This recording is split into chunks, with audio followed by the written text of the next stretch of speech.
You know him, you love him. He's the host of Get Your News On with Ron. He also has a new podcast out called Thousand Something or The Thousands or something like that. Something with thousand in it. I know thousand is in the title.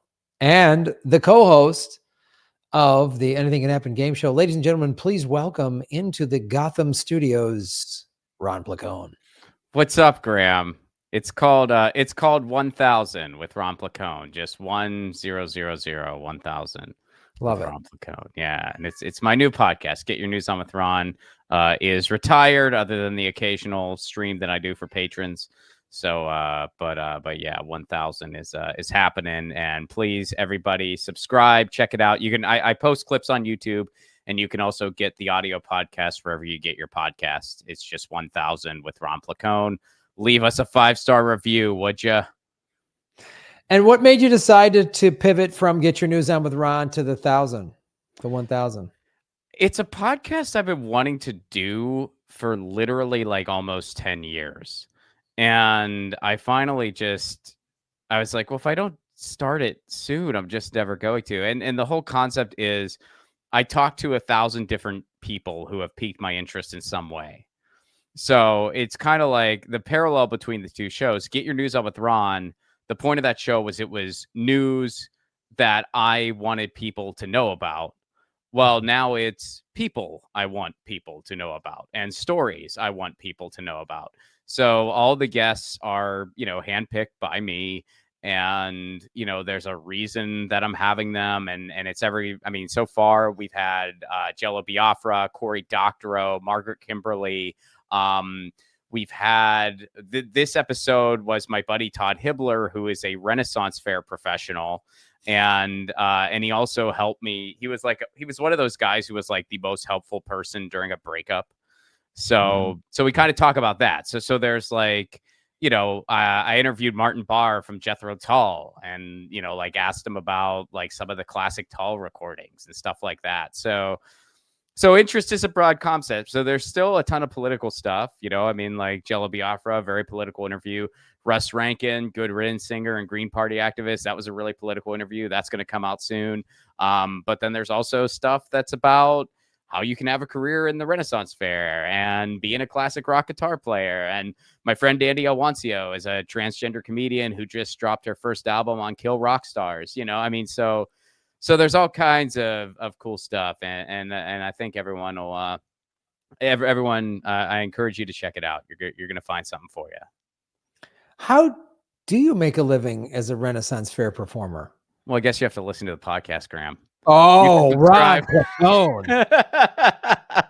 No, it's crazy, man. I mean, it's an amazing story. And yeah, seriously, it's a fun episode, but he literally started doing it's called vegetable justice. And it's when people throw tomatoes at you while you roast them.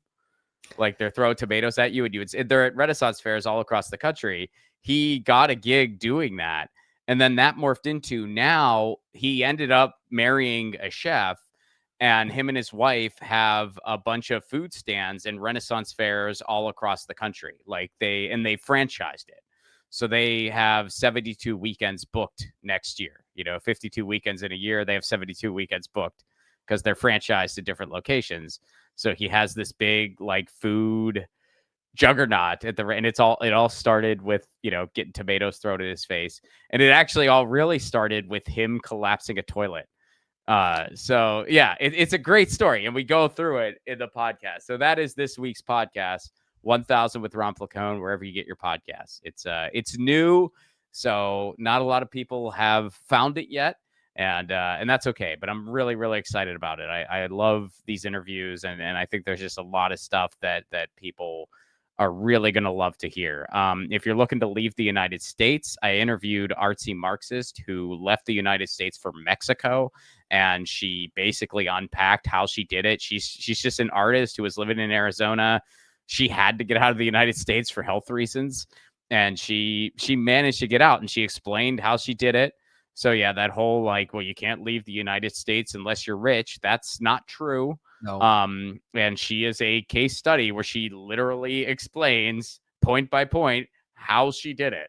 So that's an episode.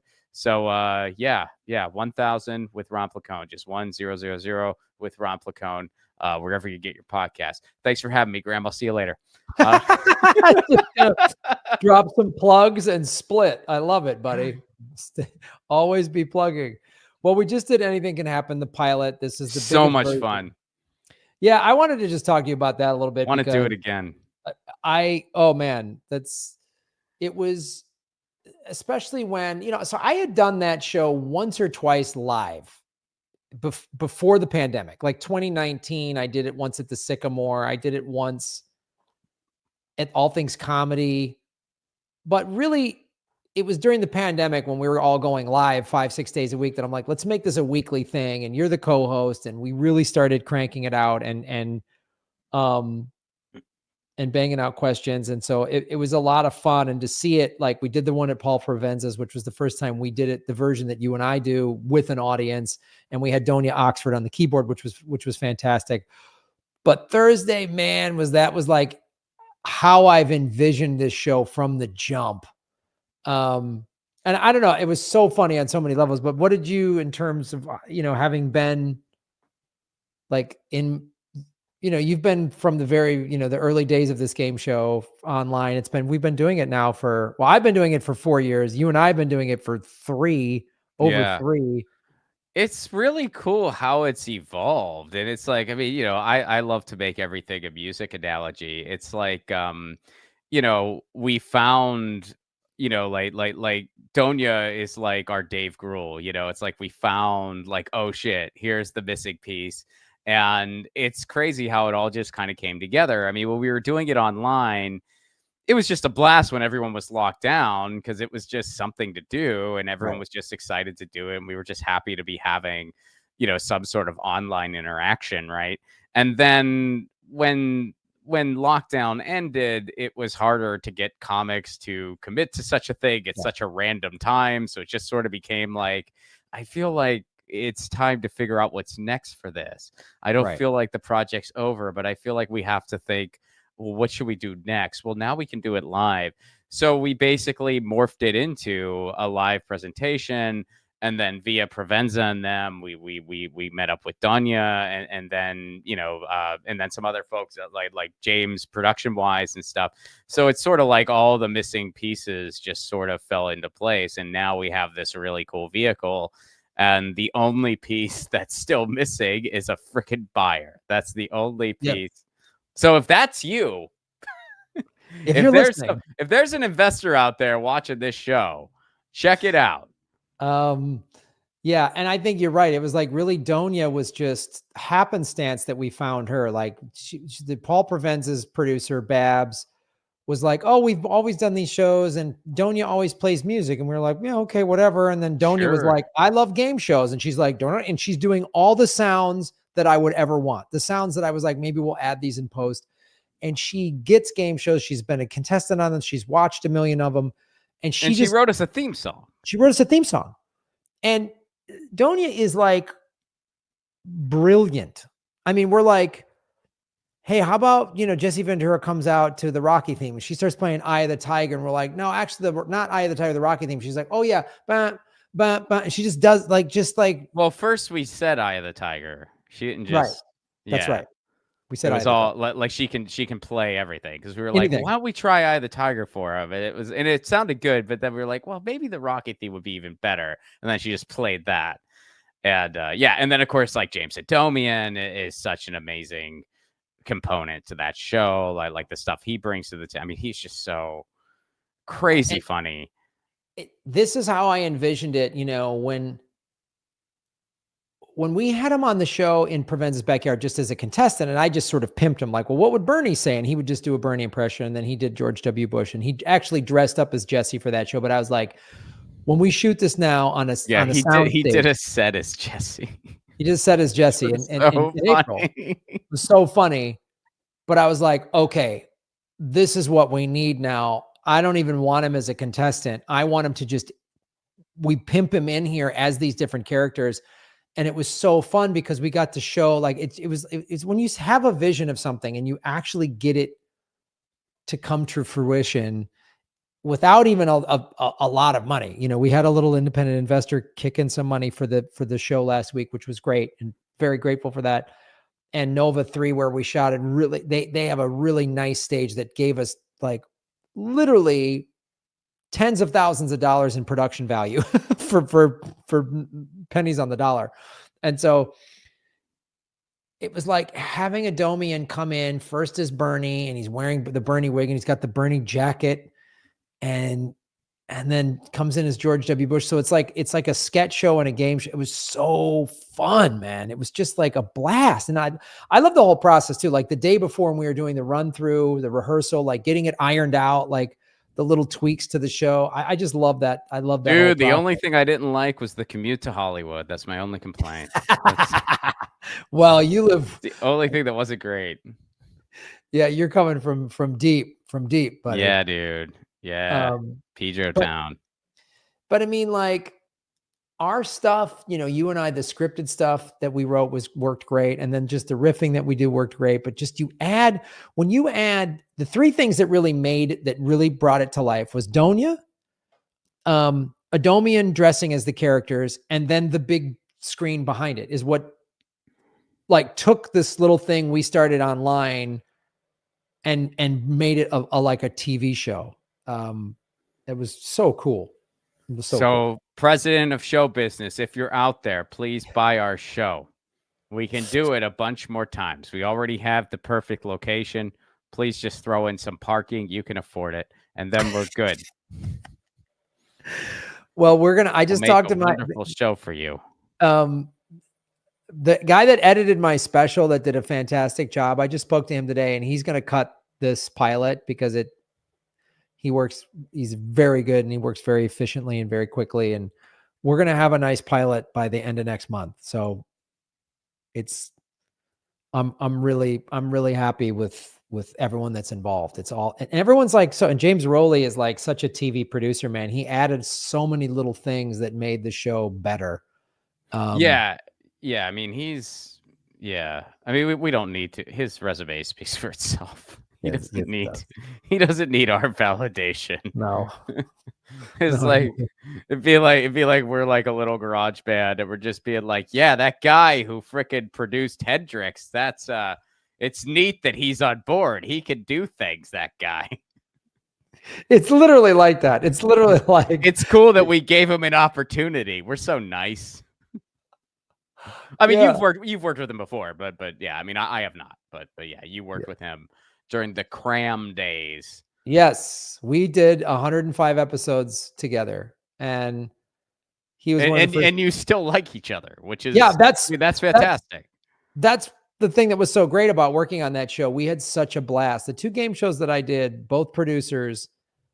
I would, if John Axelson, who did Strip Poker, he's no longer alive. If he was still alive, if he called me today and said, I have a show, I would say yes, because I loved working with him and I love working with James. And James also fantastic. James has a really good sense of humor, and he gets us, he's with us politically. You know, he gets that the whole thing is broken and is like, yeah, let's do it. I mean, when, you know, Jesse Ventura comes out, you know, he puts up an Area 51 sign. That was so funny. I mean, that venue was like so perfect, and we didn't even know how, well, I guess you did because you saw it first, but it was like the most perfect scenario for that show and the way we developed, like the way we did that show. I mean, I really hope that, you know, when somebody buys it, they're just like, hey, just keep doing what you did.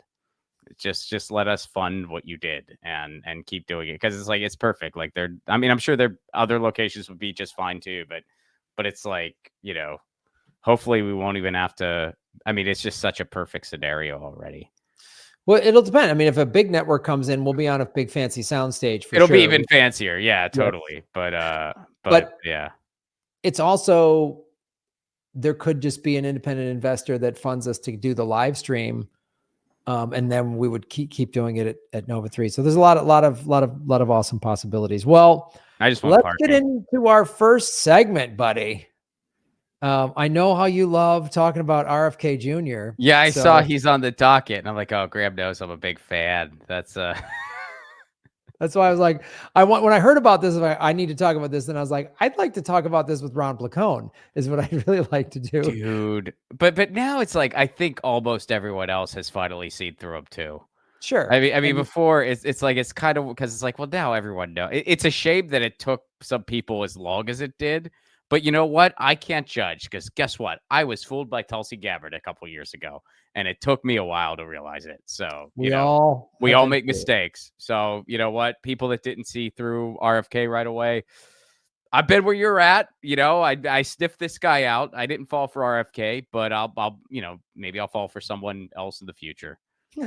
All right, I'll start the segment and then bring you on. All right. Yes. All right. All right, Ron, we'll be right back with Ron Placone and a hot, fresh segment. Let me just get the screen ready. All right, let me close that. I do not want notifications. Okay. All right, here we go. No, wait. Whoops. That. We'll be right.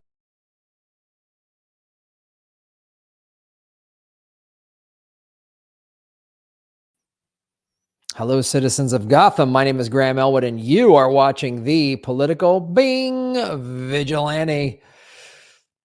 Who have we been talking about for over 4 years? Jeffrey Epstein.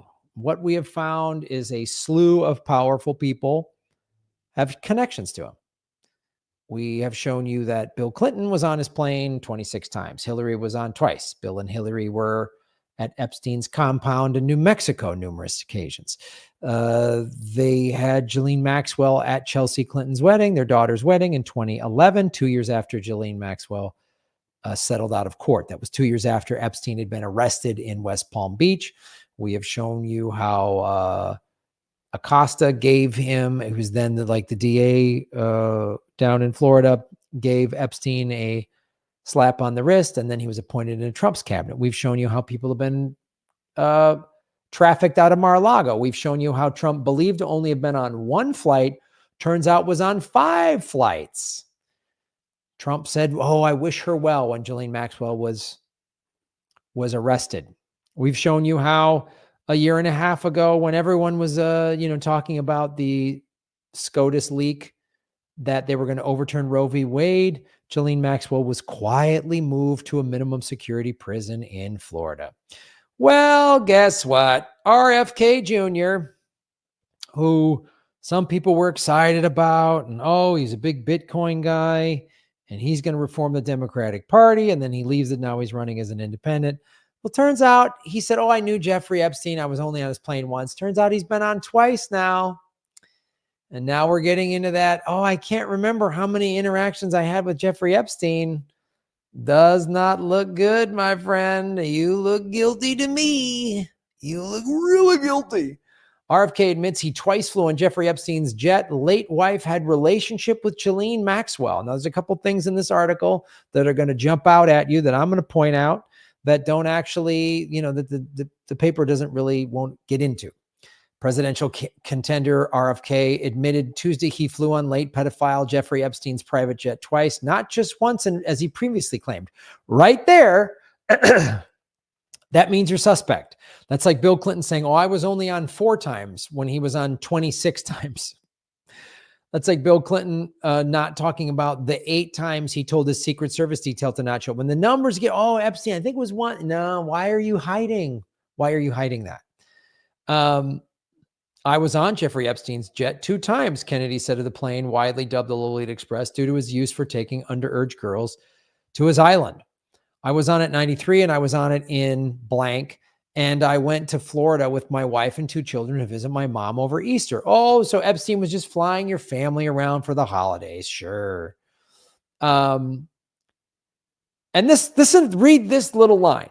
Mary Richardson Kennedy, who died by suicide in 2012. My wife had some kind of relationship with Ghislaine Maxwell. They had offered us a ride to Palm Beach. So I'm sorry. This is where I don't like delving into conspiracy, but with the Epstein case, there's too many of these bizarre coincidences. So maybe RFK's wife was suffering from mental illness. Maybe she did commit suicide, which is awful. I've had friends that commit suicide. That's awful. But when we're talking about Epstein, she's friends with Maxwell and a suicide, there's a question there. I have a question there. We know Ghislaine Maxwell's dad worked for Mossad. We had John Kiriakou on this show, ex-CIA, who is a CIA whistleblower, who said on this show that when he heard about Epstein, hanging himself in prison, he goes, oh, this has to be the Israelis. Ex-CIA agent, first instinct was like Mossad was somehow involved in Epstein, committing fake suicide in prison. And then I'm sorry, it just stands out to me. It's a little shifty. So that just jumped out to me when I read this article. I went then, and on another occasion, I flew again with my family, with I think 4 of my children and Mary, my wife, to Rapid City, South Dakota, to go fossil hunting for a weekend. Otherwise, I was never on his jet alone. Okay. That was 93, so it was 30 years ago, before anybody knew about Jeffrey Epstein's nefarious issues. Okay, that can hold up maybe. He went on to claim that he's been very open about his relationship with Epstein from the beginning of the campaign. Okay, except he said 1 flight, now it's 2. Sure. Mary Kennedy's wife and 2 of their kids were on the flight, the spokesperson said. All right. Mary knew Epstein's girlfriend, Ghislaine Maxwell, who learned that they were going to Palm Beach and offered the family a ride. It could just be rich people flying each other around. The Kennedys are very rich and powerful. So I'm sure rich people just give each other jet rides. Okay. Kind of plausible, kind of not. The UK-born socialite was even a guest at the high-profile wedding of future New York Governor Andrew Cuomo and Kerry Kennedy, RFK's Jr.'s sister, in 1990. Maxwell allegedly boasted at the nuptials about how she slept with John F. Kennedy Jr., whom she considered her chief conquest. Christina Oxenberg claims in her new book, Trash, Encounters with Ghislaine Maxwell. Yeah, Maxwell's a rat. She's a rat-faced pedophile. And then Kennedy told Walters that the public should have a complete accounting of Epstein's social and political connections as outlined in his little black book. Yeah, okay. I agree with you that all this information should be released, and we should get real answers on what happened to Jeffrey Epstein and any of the high-level political people. Okay. It should also be transparent. I would say any of those records would have any indications in them, right? Okay. Senator Martha Blackburn, a Republican from Tennessee, called on the Senate Judiciary Committee last month to issue a subpoena against the Epstein estate. Wow, finally. But then committee chairman Dick Durbin blocked her request.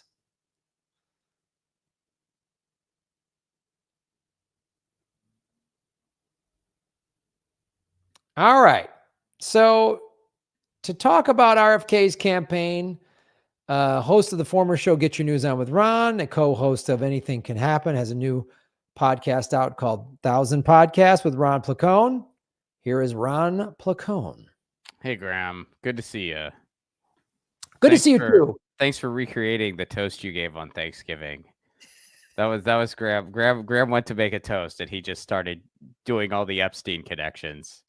And everybody was very confused and hungry. And I said, guys, this is just my friend Graham. He brings it. He's going to bring Bitcoin into this. Just hold tight. You can make a plate as soon as he's done. Like maybe 2 weeks prior, a week prior, we did a show at the Crow, and in the green room, I literally went on an Epstein thing, and everyone was laughing in the green room talking, and then I just started. People were talking politics a little bit because it was a political show, and then I just started going hard down the Epstein road, and the room got quiet. And everyone's just in their notebooks. I was like, "Good job, Graham." Thanks, Graham. Thanks for shutting down the fun. So I was like, well, Ron, and then you very nice, and you and your wife invited me to your house for Thanksgiving. I was like, well, I think I should ruin Ron's Thanksgiving as well. And just, Should I make an Epstein toast? Go just for it. Epstein, central banks, and Bitcoin all in one that just really make everybody's eyes roll in the back of their head. Yes. So,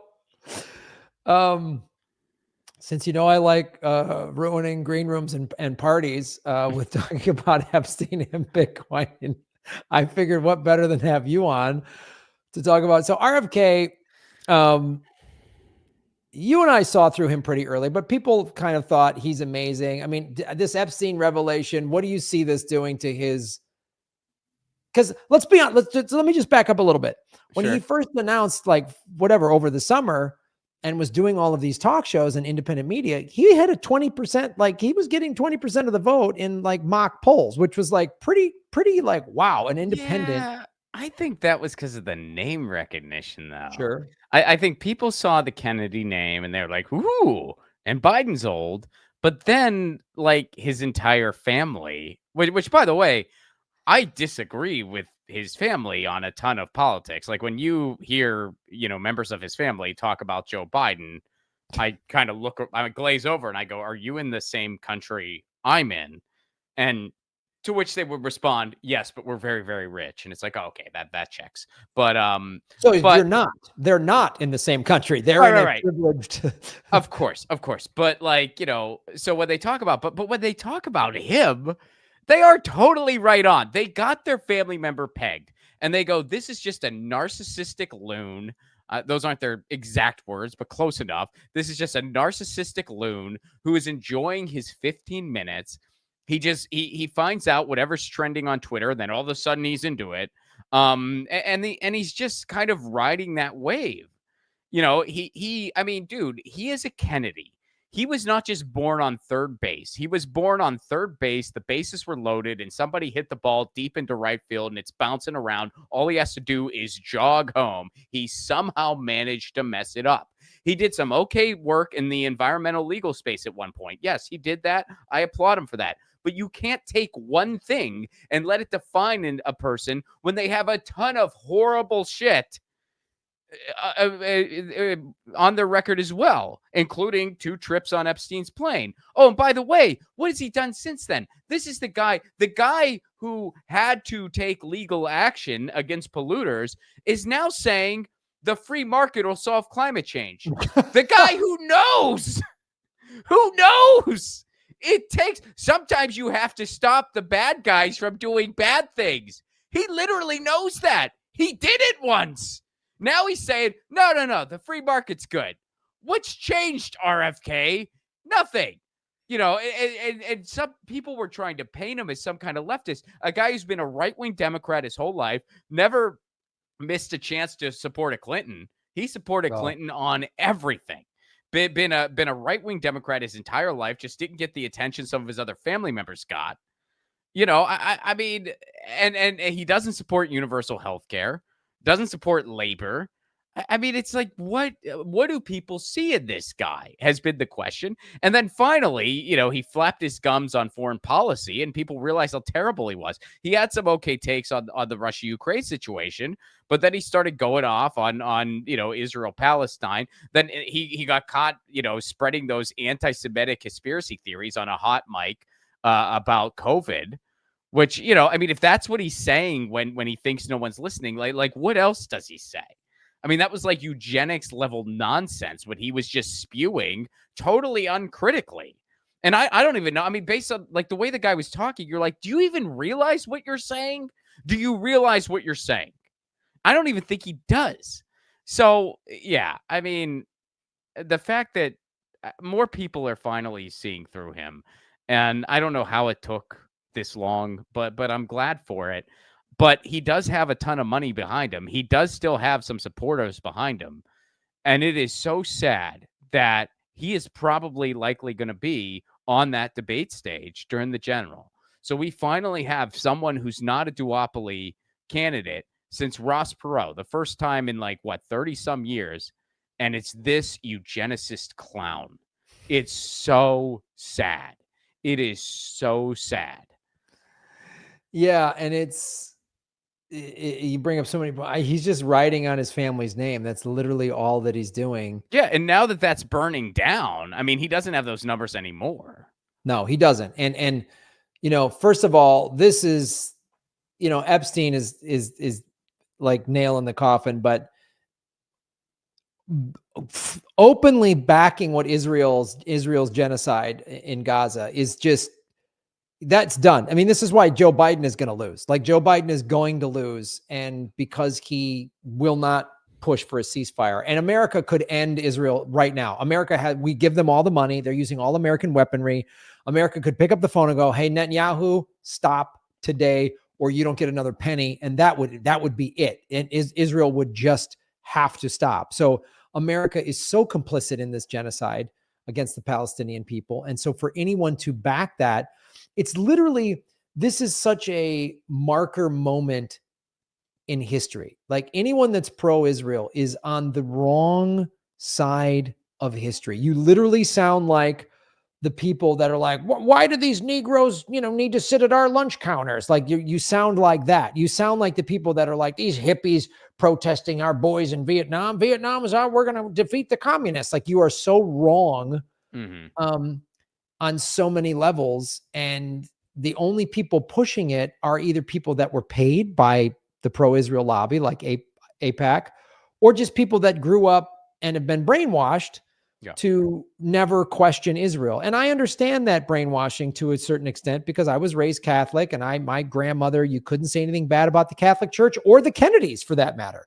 And that's how the Catholic Church was allowed to protect pedophile priests for decades and centuries, even, is because Catholics were told you're not allowed to criticize. I understand, like, and so in the way that, like, pro-Israel Jews say everything's anti-Semitic. Anything you say is anti-Semitic. If you're just like, hey, what time is it in Tel Aviv? Oh, that's anti-Semitic. Like, they just use that nonstop. Well, yeah, and it's just anybody who's for that lobby that's doing that, and it's finally, I mean, that propaganda is sadly still strong, but I think it's like, people are breaking it down, because it's like, when people throw that out, like, oh, well, if you criticize the right-wing Israeli government, you're anti-Semitic. If you think Palestinians are human, you're anti-Semitic. It's just like, okay, well then, so all these rabbis who are linked together protesting, saying not in our name, they're all anti-Semites? How about synagogues across the country that have big banners calling for a ceasefire? There's a lot of anti-Semitic synagogues, apparently. How about all the actions that Jewish Voices for Peace are doing daily everywhere around the frickin' world? Yeah, anti-Semites, all of them. Yeah, I know these like 15 to 20 like elderly Jewish women that chained themselves to the gate around the White House demanding a ceasefire. I guess they're anti-Semitic as well. I guess it's pretty insane what's happening. And so for RFK to just double down on this is like, wow, you are gonna, like, you're a joke. You're a complete joke. And especially when you have other independent contenders, Cornel West and Dr. Jill Stein, who are very publicly against what Israel is doing. You really stand out as like, well, how are you the alternate choice if you're basically agreeing with Biden on this issue that is going to cost Biden the election? Like, how are you this outsider? Yeah, Like, he's not an outsider by any measure. I know. I mean, it's just so like the people. Well, he's challenging the narrative. He's challenging the CIA, the group that he said most of them are nice people. He replaced Dennis Kucinich with a CIA operative because he's challenging them. Yeah, Dennis Kucinich, which, by the way, I mean, I respect Dennis Kucinich a lot. That is a huge stain on his freaking resume. I don't know. I hope I get a chance to ask him what was going through your head there. I don't know why. I mean, when you look at Dennis Kucinich, like, everything that guy's done, and is like one of the few people who I think has genuinely tried to use the office for good. And you look at his resume, and then you see, and I was campaign manager for RFK. It's like, what the hell? Where did that come from? Where did that come from? That would be like looking at Pete Seeger's resume, and then all of a sudden, then I did a private party for the Koch brothers. Like, what? Where did that? You did? Have they listened to the words of your songs? What were you thinking? What were they thinking? So but you know what? He got out. So, I don't know why he was ever there, but he got out, and yeah, he was replaced by a CIA person, which is totally appropriate for RFK. I mean, it's like, I mean, if this guy, if the mask isn't off for you, like, what are you looking at? And I've honestly asked people that question. I've never gotten an answer.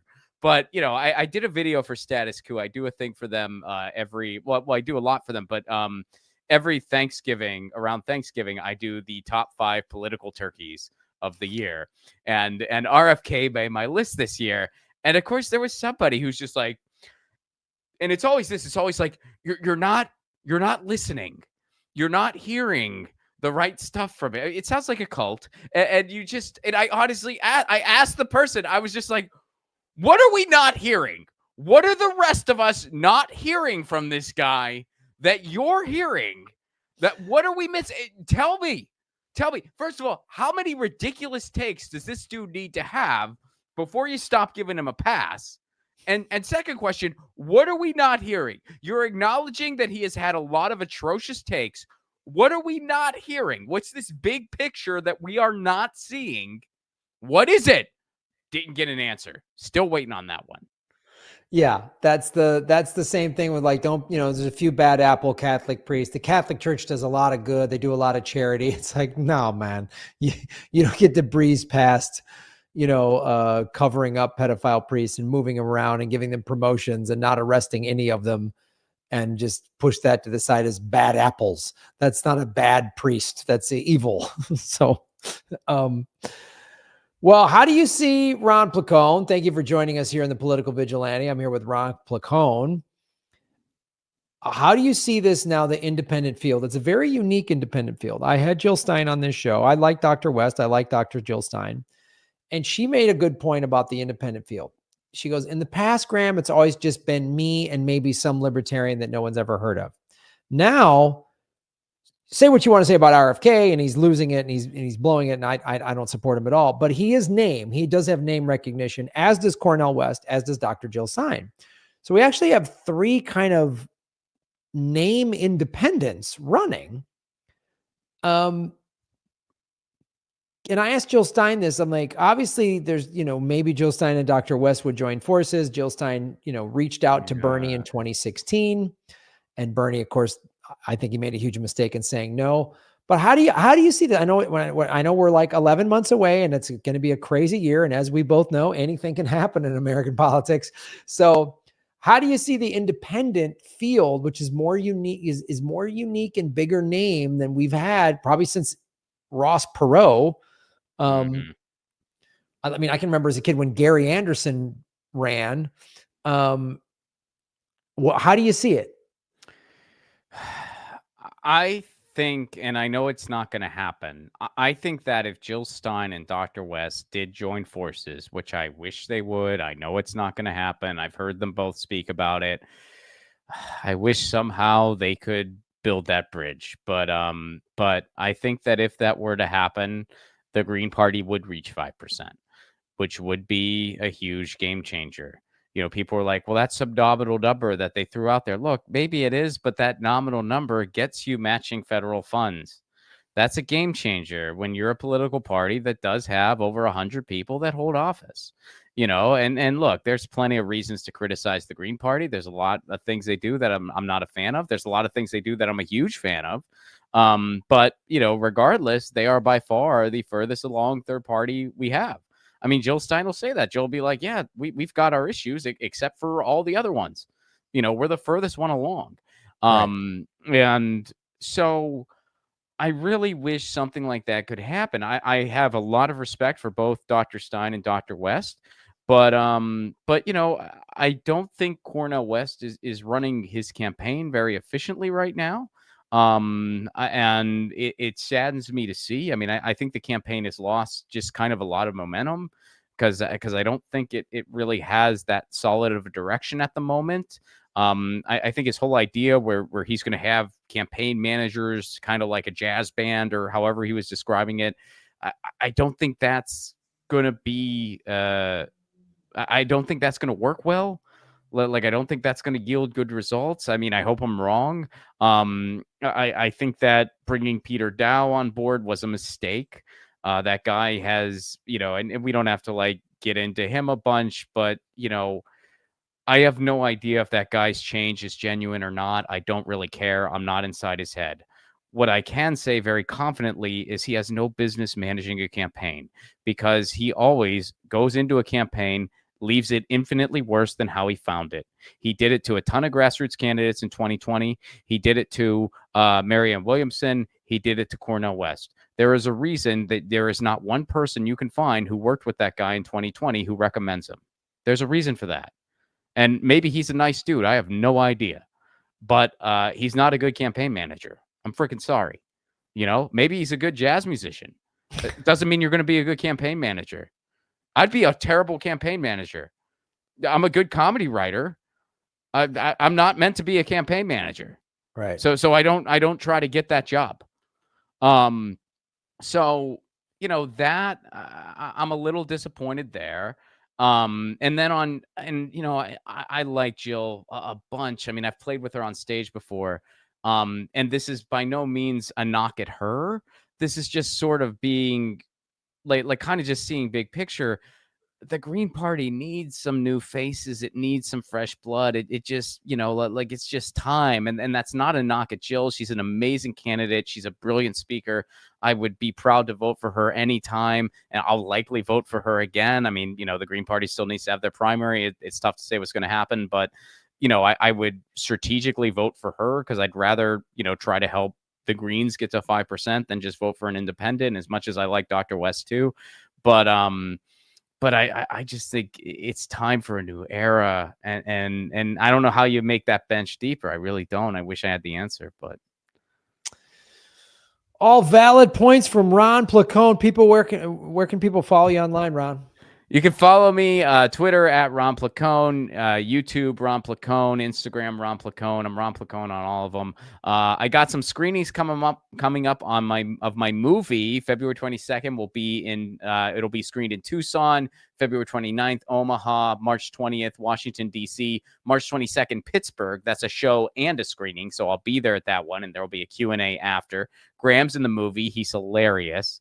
So you can go to my website to find out about those screenings and where you can see my movie Left at Wall. And I have a new podcast called 1000 with Ron Placone. You can get wherever you get your podcasts.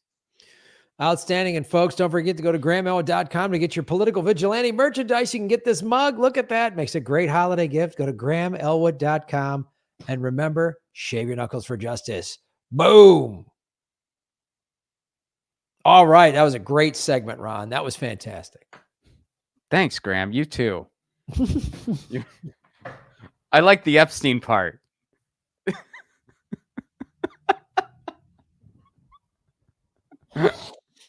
Does he have a plane? Yeah, he does. As a matter of fact, yeah, he does have a plane. Yeah. That'd be my favorite. Just like there's somebody that doesn't really know a lot about it, and they just start asking, like, really, like they're like, "Wait, he had a plane? What happened?" And then your eyes just light up, and you're like, "Oh, sit down. Sit down. Do you need some green tea? This is going to be a doozy." Would you like to go through 119 pages of flight logs? I would. Oh man, that was your weirdest Tinder date ever, huh? That was.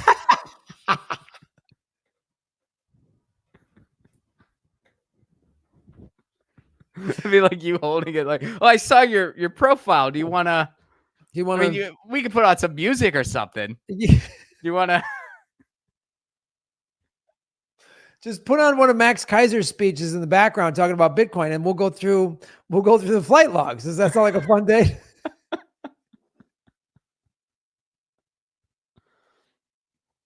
Beautiful. Oh God. Yeah. Yeah. So haven't been doing a lot of dating, but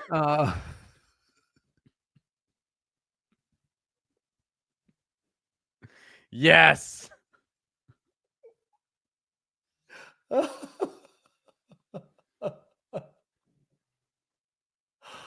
Yeah, that's gonna be my Tinder profile. Just, do you want to talk flight logs and Bitcoin? Swipe right. I got a fireplace and 119 pages of flight logs. I've actually had them laminated so we can go through them in the hot tub in my building. You would probably get like some people that would just like do the ironic swipe, you know, like they're like, that's hilarious. And then you get other people that like would kind of be concerned and probably report your profile. Like, we don't know what this guy's trying to do. You'd get it all.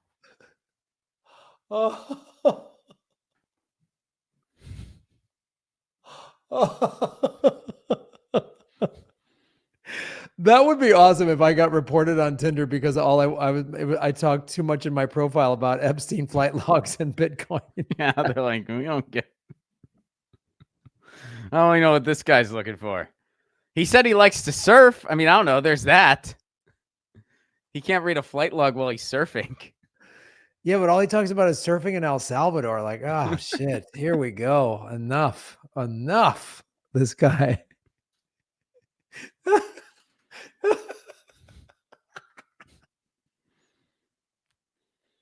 You got to build it, man. 2024 is your year. I don't know why I'm single. I can't figure it out. I just can't figure it out. I don't know what's going on. I just can't. There's got to be some, especially in LA, so many women that just want to talk about, dude, this you'll find this hilarious. You know, I went to a Bitcoin meetup because I joined the Orange. There's an app. It's an Orange Pill app. It's for the Bitcoin community. Of course there is. Of course there is. And, you know, it's all guys. I mean, there's like, you know, there's like 2 or 3 women on the app. And I'm like, oh, hey, we should see. I'm sure they got like 5,000 emails from every Bitcoin dude. It's like a girl in a comic book store. Like it's rare, you know. I know. And Mike Siegel got the only one, and he's not even into Bitcoin. I know. He's not even into Bitcoin. He's not even into Bitcoin. And he's dating a woman that's a Bitcoin realtor. How did that happen? So I go to this meetup. He said, I have this friend. Do you know what's going on in El Salvador? What's your take on flight logs? And she's like, oh, that's weird. You have a friend that's into that. That was his icebreaker. I helped Mike. That's what somehow had to. And anyway, there was this Bitcoin meetup. They get together once a month, and it was organized by this woman. And, you know, and I get there and my buddy came with me, and he's into crypto a little bit, but I go, these are Bitcoin maximalists. This is a whole nother story. And he goes, oh, what this would be like? I go, there'll be 12 dudes and 3 women.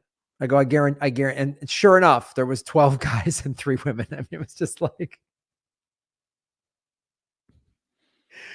and I was like, yep. I don't know why Bitcoin. I don't know why more women aren't in Bitcoin. I don't understand. There's nothing holding anybody back for any reason to get into, other than guys like me. I mean, probably. I could give you a couple theories, but I don't know. I mean, you're more into it than me.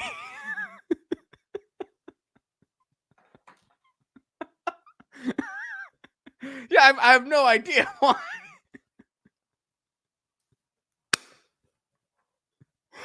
I can't figure it out. There's just a bunch of psycho dudes who won't shut the fuck up about the central banks and Bitcoin, and I don't know why that doesn't bring chicks around. It's crazy. Oh man. Well, all right. Let's do another segment. How about that, buddy? You ready? Do another one. All right, I'll bring you on for this next segment.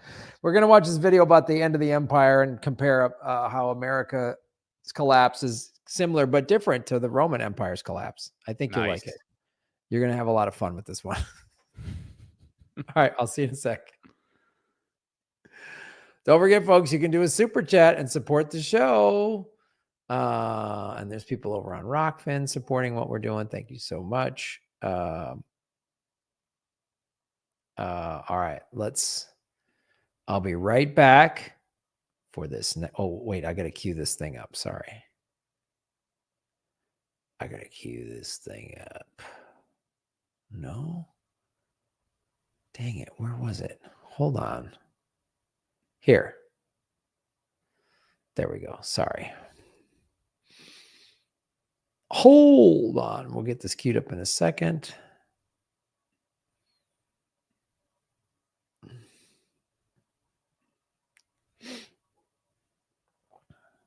All right, we'll be right back with this segment.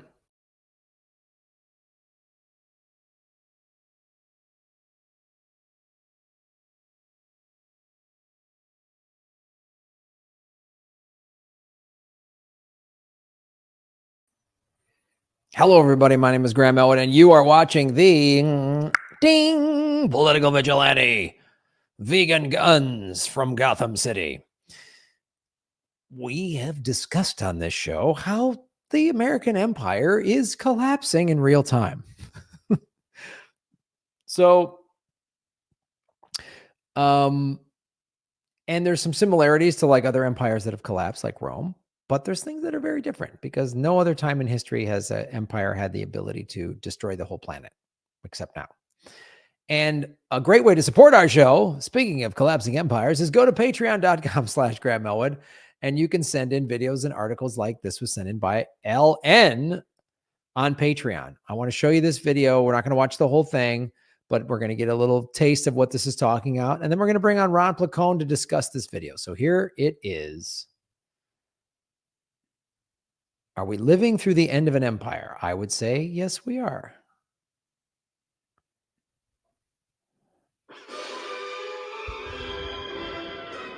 Throughout the well-worn pages of history, empires have risen, grown to prominence, and collapsed into the mist of time.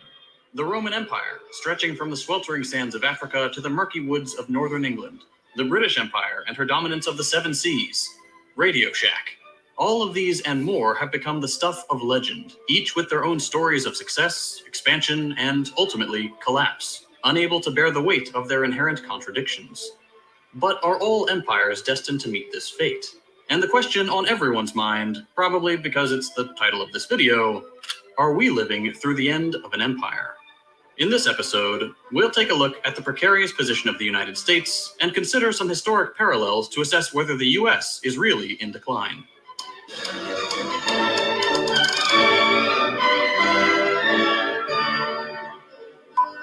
All right, here we go. I'm ready. Nope, it's terrible.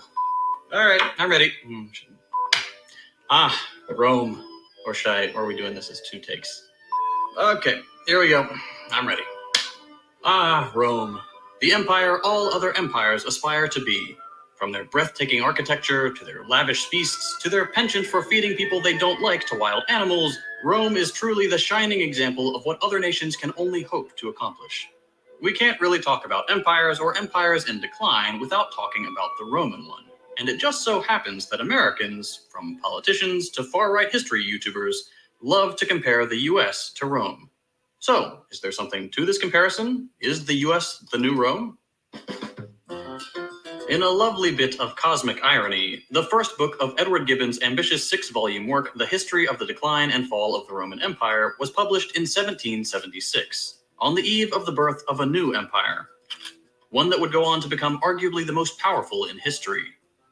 In some ways, the United States and the Roman Empire do have a lot in common. Behold, dear Petronius, my new Rome. An insatiable desire for expansion, extreme inequality, a globe-spanning network of influence, a penchant for chattel slavery, military dominance, and decadent displays of wealth. There have been countless books, essays, political diatribes, and social media posts earnestly comparing the United States to Rome, and often for good reason. Both empires were bogged down in endless wars, both displayed a shocking level of wealth inequality, both suffered economic crises that commentators in both eras were certain would spell the final end of the golden age of civilization. And if we're being honest, both had about the same response to disease outbreaks, which is to say those in power let a whole lot of people die and isolated themselves as best they could. But we should also note that a lot of the people making these comparisons are only doing it because they have this weird thing about mythologizing the United States. It's a very young country, comparatively speaking. So what better way to afford it a little extra grandeur than giving ourselves the title of the New Rome, the shining city on a hill, the glorious republic that commands the world itself. That fits very nicely into the whole manifest destiny, American exceptionalism thing. We'll get back to that towards the end of the video. But first, we need to address what the end of an empire actually looks like. Making a change is never easy. but having Zen shipped directly to your door, all right, makes it more convenient. So we don't want to watch that whole thing, but let's bring Ron Placone on, former host of Get Your News On with Ron. They still do the show every once in a while. And also the new podcast, 1,000 with Ron Placone. Here he is, Ron Placone. Boom. Hey, Graham. How are you, my friend? I'm good, man. Yeah. So you and I have talked about this, numerous times on our shows and in private and in watching that video. And, America is really, if there was a how to collapse an empire playbook, America would be following it page by page. And, you're a well-read guy and, you've got a pretty decent knowledge of history yourself. So how do you see, our American empire collapsing compared? How is it similar and how is it different to the Roman collapse?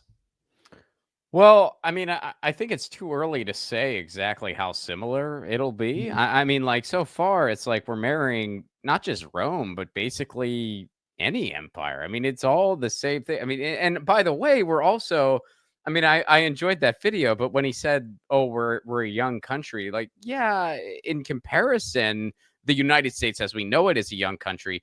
But as far as empires go, we're right at that 250-year mark, which is very typical. Like that's usually the run. It's about 250 years. So we're pretty much right at that mark. And so, I mean, my big hope is that it's like like a gentle fall, and it could be, it might not be, but like it could just be a gentle fall where the United States is just another country, which like what happened to England. Basically, England kind of had a gentle fall. They didn't just collapse and lose everything.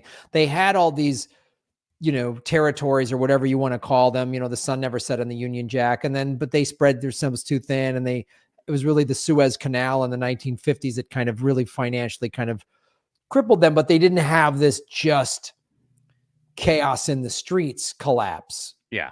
Whereas Rome, they had the chaos in the streets, and then, more recent, you look at stuff that happened in Egypt and places like that, like kind of the mini turbulence there, they had a lot of chaos in the streets. So that's what I'm hoping doesn't happen here. Although, like, with the way inequality's going, we look more like Rome. I mean, not that wasn't happening in the British Empire. Of course it was. But we're past medieval peasants, like by scale, like we are past, like, it's like the robber barons had like it wasn't this crazy. Like we have less vacation time than medieval peasants. I mean, it's really freaking bad. A great place to like really get a good scale of comparison is David Garrett's podcast, The Dollop, where they really, I mean, they take those snapshots of history and really unpack them and then compare them to today. And it's very funny, but it's so freaking accurate that it's like, yeah, we are definitely, I think, closer to Rome. And I mean, I hope that's not the way it all shakes down, because, but I kind of, I'm worried it will be, because I think it's getting to the point where people are not able to get food. I covered this story today on Status Quo, out in Pennsylvania, in a part, like, I think in the middle of the state. This county basically sold their water rights. They privatized the water, and now a bunch of people, their water and sewage went up so high, they're getting calls like officials are getting calls from constituents saying, I'm peeing in my backyard now because I can't afford to flush my toilet if I want to buy groceries. That's how bad it's getting. God, that's the start. I mean, and it's already happening. Look, I live in Los Angeles. Well, we both live in Los Angeles. I'm noticing more armed guards in grocery stores. Why is that? It's because they're preparing for that day where more people are going to be in a situation where they're like, I either go and I steal food or I go hungry. And if you have kids at home who are freaking hungry, what are you going to do? I'm sure as hell stealing food. Yeah. Yeah. I wouldn't let my kids go hungry.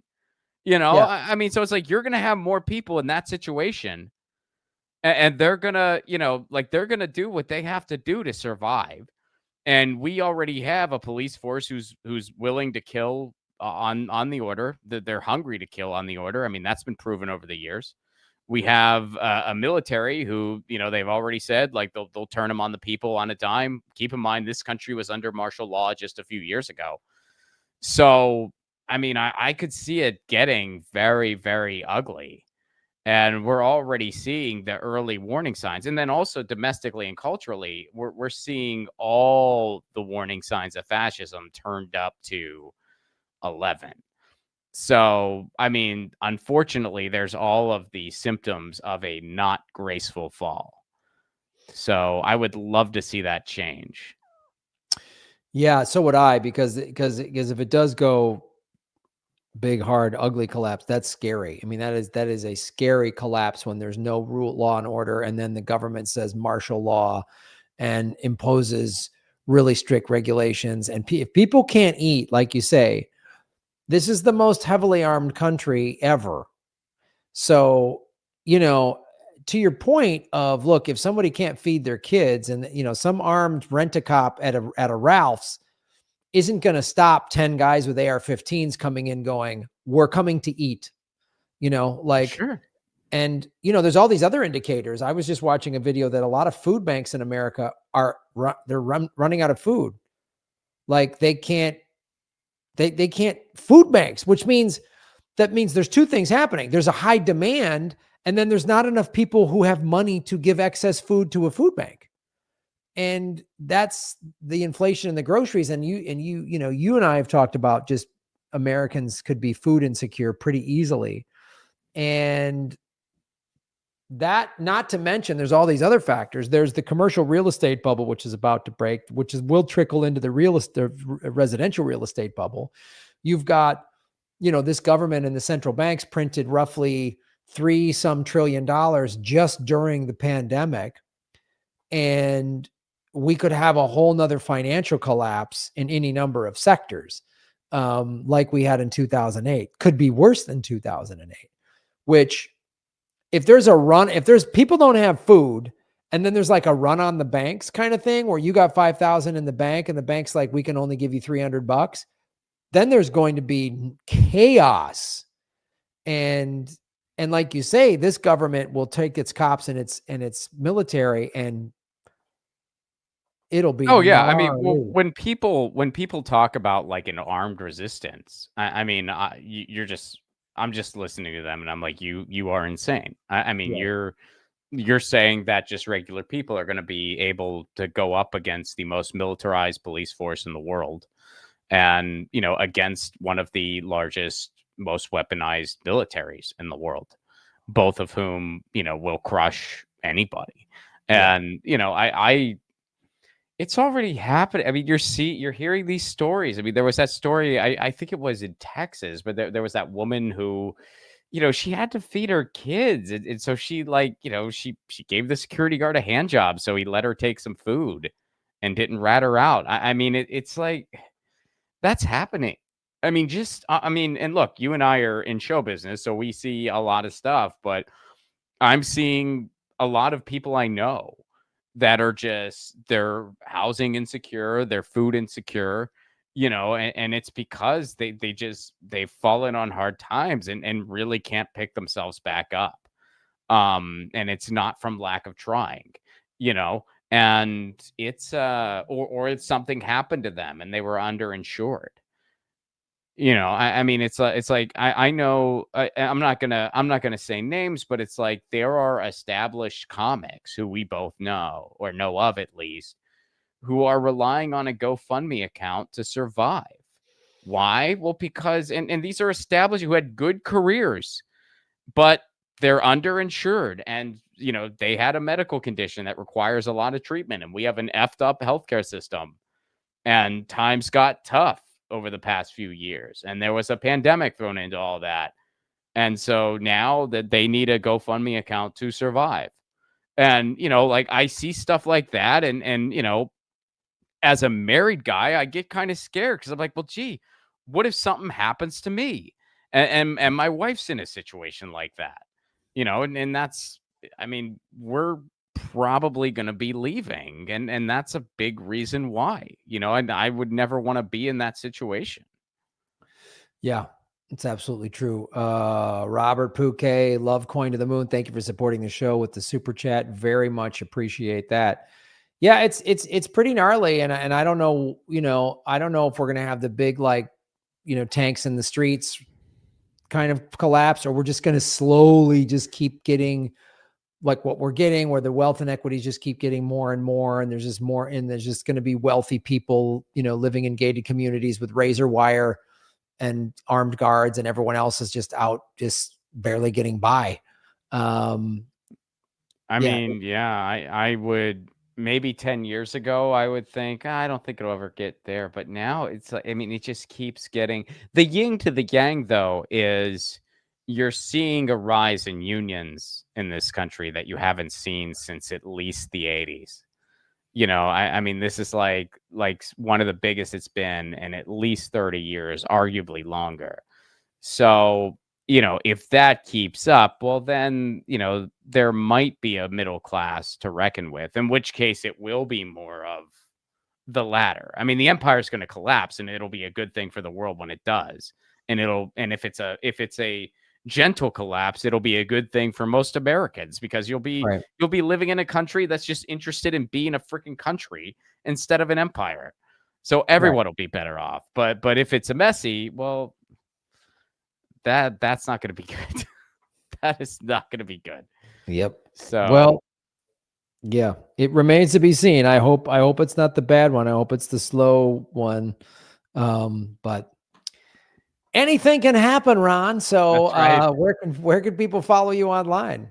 You can follow me online, Twitter at Ron Placone, YouTube Ron Placone. My new podcast is called 1000 with Ron Placone. You can find clips on my YouTube channel, but also subscribe wherever you get your podcasts. And ronplacone.com for some screenings for my movie. Left at Wall is going to be February 22nd in Tucson, February 29th in Omaha, Nebraska, March 20th in Washington, D.C., March 22nd in Pittsburgh, where I'm doing a show and a Q&A afterwards. So I'll actually be at that one in Pittsburgh. You can get tickets and information at ronplacone.com.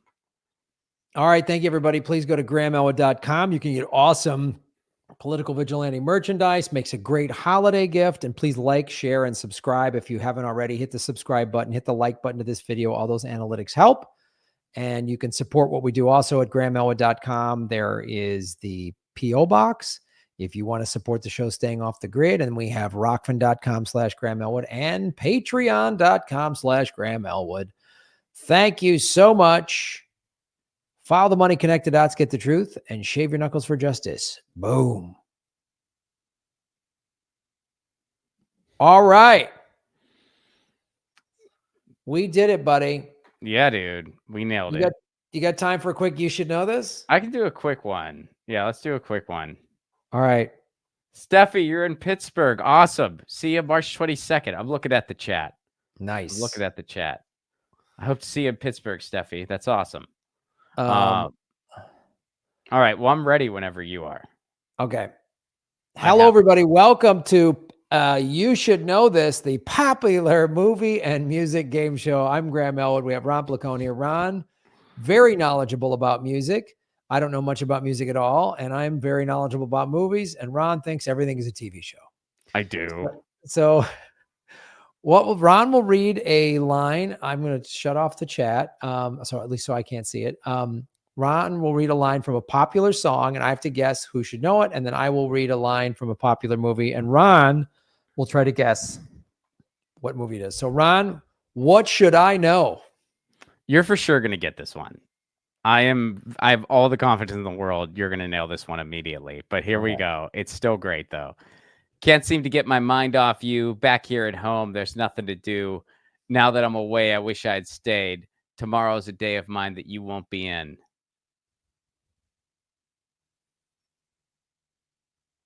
Flock of Seagulls.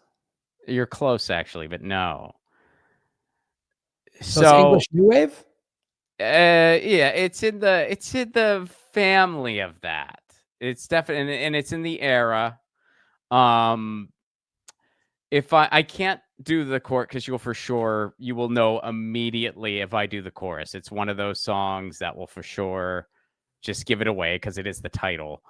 But Is it I'll Stop the World and Melt for You? no, but you're close. You're like in the right vein. And I'll give you this hint that it'll probably give it away. It is definitely connected to a very popular movie. So I just listed what? Is it English? Is it an English beat? It's not no. It's a little more mainstream than that, but yeah. Here, I'll read a little more of the verses. A week without you, thought I'd forget. You're gonna know it right now. You ready for this? 2 weeks without you, and I still haven't gotten over you yet. I don't know. And then the chorus kicks in. If I do the chorus, you'll for sure know. It's The Cure. No. Think movies. And this is movies of an era that you really enjoy and celebrate. The movie has the same title as the song. Oh. Yeah, there you go. It's not Say Anything. No, but you're in the you're in the family. Like you're definitely oh yeah, a bunch of people know. Yeah.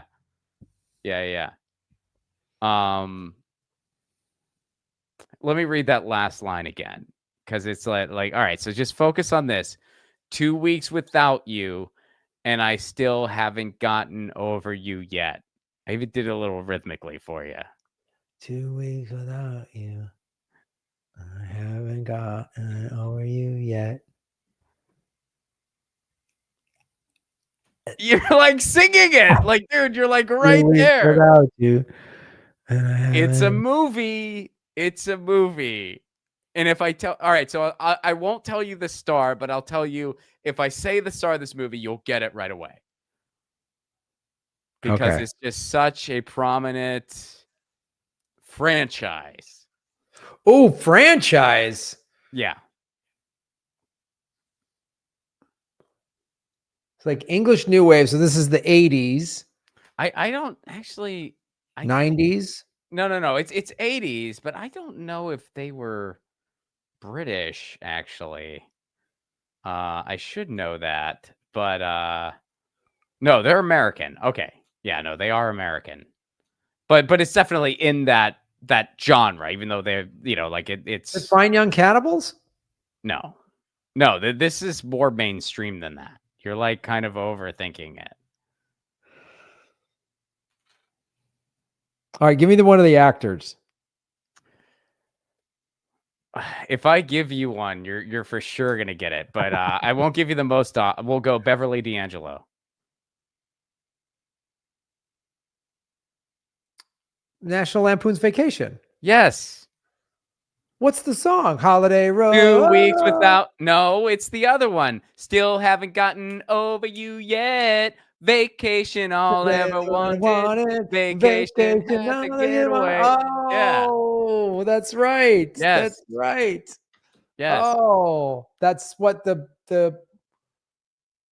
was that it's an all-girl band, right? I think so. Yeah. I mean, it's definitely yeah. Vacation, all I ever wanted. Is it the Bangles? Close. Oh, It's like basically the same type of name, not the Bangles, and this was an LA band. Carly,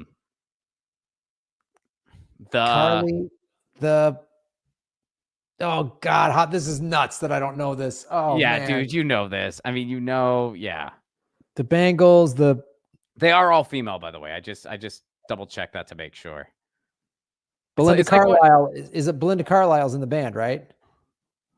That's actually, I mean, you're asking good questions here, man. I don't remember. I'm like naming all the names. everything but the name of the band. Belinda Carlisle is in the band. Well, they're not a band anymore.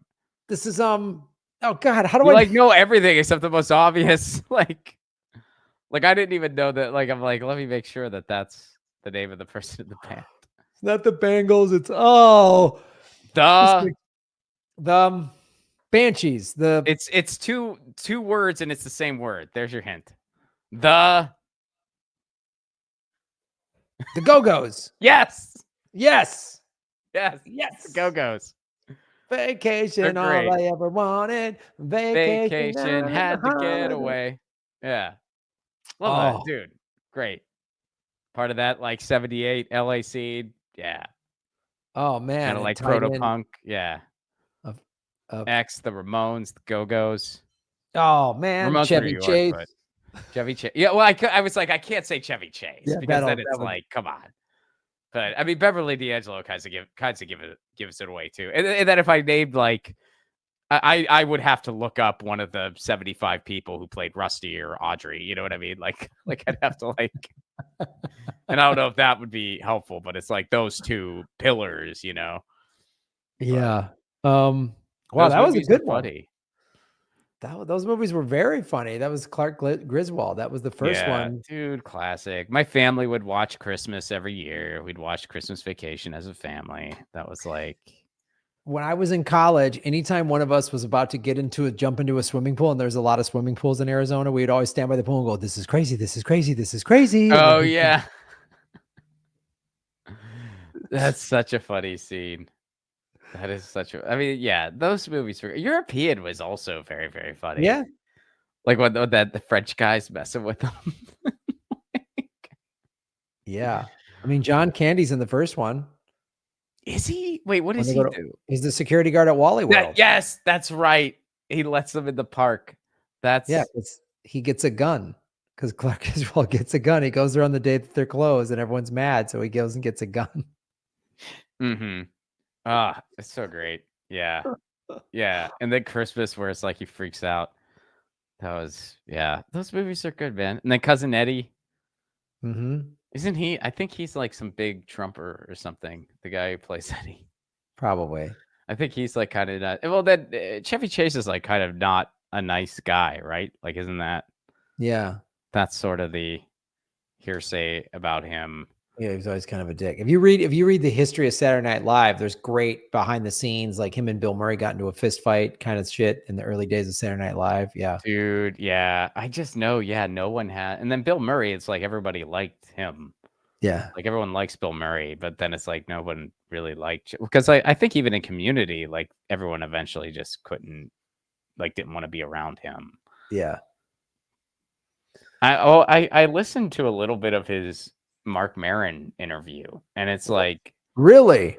it's peculiar. I need to finish it. I only listened to like a few minutes of it, but I was just so intrigued because it's Chevy Chase, and he literally had somebody with him, and I think it's like their job was just to make sure he wasn't too big of an asshole, or say something. Like I think like they're like, because Maron mentioned that they were there. This person, I don't know if it was his like wife or partner or whatever, but they were there to just sort of make sure he wasn't awful.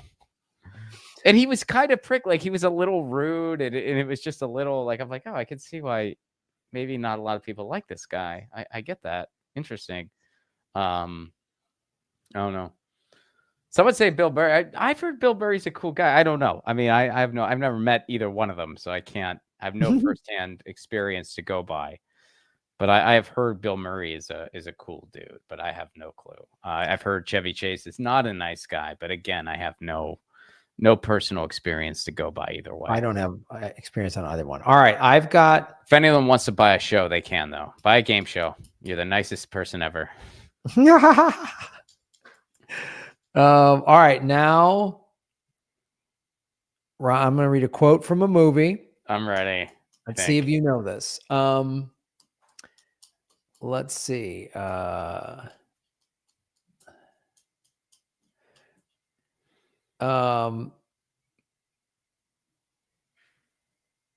Okay, this is a conversation between two people. I can't get the antlers glued to this little guy. We tried crazy glue, but it didn't work. Did you try staples?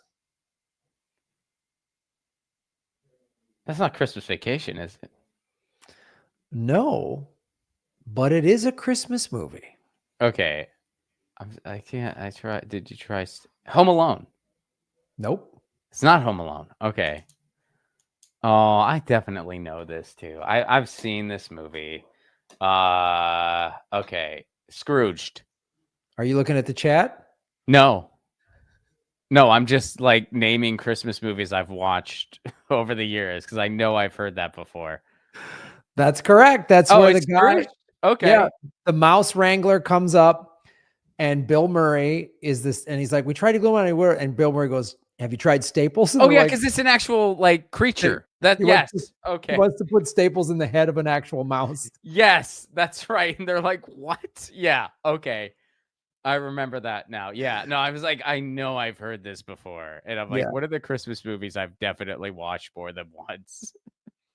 Yeah. That's a beautiful movie. That's a fun one. It's great. When you were talking about Bill Murray, I was like, oh, that's one of my favorite Bill Murray movies.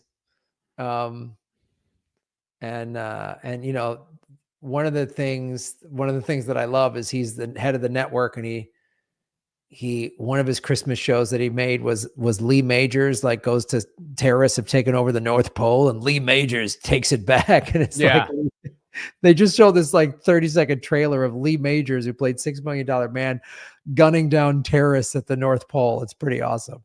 I just love the part where it's like, I think it's the Ghost of Christmas Past, where he's talking about, I had good memories of my childhood. And then he's like naming things that were actually shows.